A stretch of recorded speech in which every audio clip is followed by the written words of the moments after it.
In Stephen King's acclaimed novel, The Green Mile, John Coffey is an unwitting miracle man awaiting his date on death row.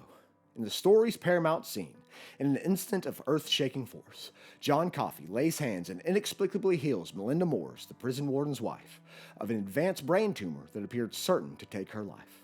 As Melinda rises from her bed to her feet, clouds clearing from her vision, she looks up into her hero's eyes and famously tells him, "I dreamed of you. I dreamed you were wandering in the dark, and so was I. And we found each other. We found each other in the dark."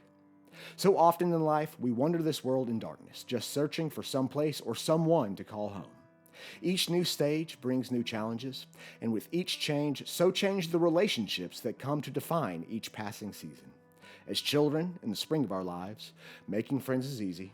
We grow naturally, side by side. The stakes are low as our expectations of accountability and responsibility, and we're constantly forced out of our comfort zone into environments cohesive with the development and expansion of our social circle. As we move into summer, though, our identity slowly tears away from the very reality that created it. We leave the villages that raised us, searching for fertile soil in which we can sow all we've learned, with prayers of a bountiful harvest and intent of finding a significance that we can call our own. In time, our toils in the field reveal versions of ourselves that we never thought we could have become.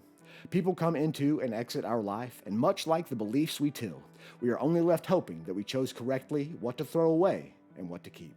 Inevitably, fall arrives. For some, this is a time of great reaping. For others, a time of great reckoning. Along come resignation that some gardens just won't grow. Still, haves and have-nots alike, our lives move on, our relationships continuing to evolve with the weather. Younger eyes turn to us for answers we may not have. The weight of such burdens takes its toll, and the distance between peers grows. What's more, new bonds become more scarce as our world shrinks and we spend less time outside of our circle of influence. By the time winter comes round, we're blessed just to have a place to warm our hands and sustenance to last the night. The days grow colder and shorter, as does the road that lies before us. Where once stood fields of green, now stands only the hope that all that is barren can be made new once again.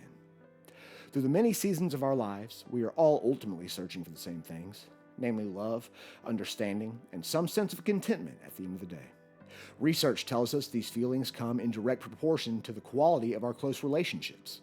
But even when we're not choosing to ignore this reality in the interest of superficial gain, it is impossible to deny the underlying truth that finding and maintaining quality relationships in this world is a very hard thing to do. In the midst of this technological revolution, it is now easier to contact but more difficult to reach others than ever before. There's almost no limit to the number of calls, texts, and messages we can send each day, but we've entirely lost the ability to stay in touch, if only with ourselves. Our followings grow beyond measure, but when it comes to kindred spirits, the names and faces escape us. We manufacture illusions of the lives we want others to believe we lead. Meanwhile, we wander in the dark with no light by which to find our way. So what must we do then, in this fast-paced world constantly vying for our attention? Where are we to turn to find some guiding light? Well, as always, the answers are likely closer than they appear. In fact, despite a culture that indoctrinates us in excess, always encouraging us to demand more, perhaps expressing gratitude for what we already have is the perfect place to start. Though the thing about gratitude is, much like love, it is more than just a noun communicated verbally.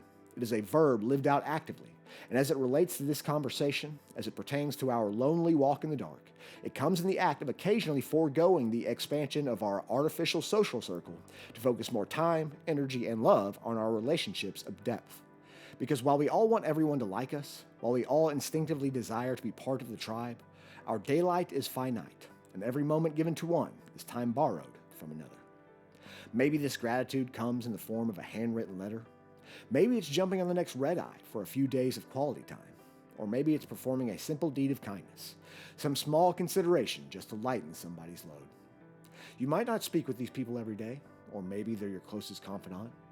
You might not have known them very long, or maybe you've known them for years.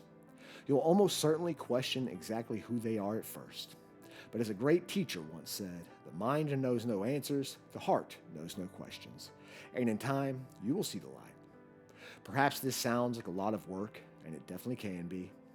But building lasting wealth in any area of life takes hard work and time. And the key is to recognize the difference between an asset and a liability, and to put your time, energy, and love into assets. Which is to say, to focus your time and energy on those who love you most. Because while we should all aim to be fountains in life, while we should all aspire to bring joy to the lives of those around us, and to put in more than we could ever get out, that does not mean that we were intended to seek out drains. Whether it's time, money, or relationships, prioritization is never easy. What's more, it can be very difficult to put energy into relationships. It can be very difficult to express love when we are oftentimes not feeling very loved ourselves. But as Martin Luther King Jr. once said, darkness cannot drive out darkness. Only light can do that. And love is no zero-sum game. It is a synergistic, symbiotic process by which all parties benefit and on which each party builds. When we make the effort to reach out to another, it enriches not just the heart of one, but the heart of each. When we focus on our most meaningful relationships, what we focus on expands. When we put far more into our genuine connections and less into our superficial attachments, those that are meant to will come into our life and stay.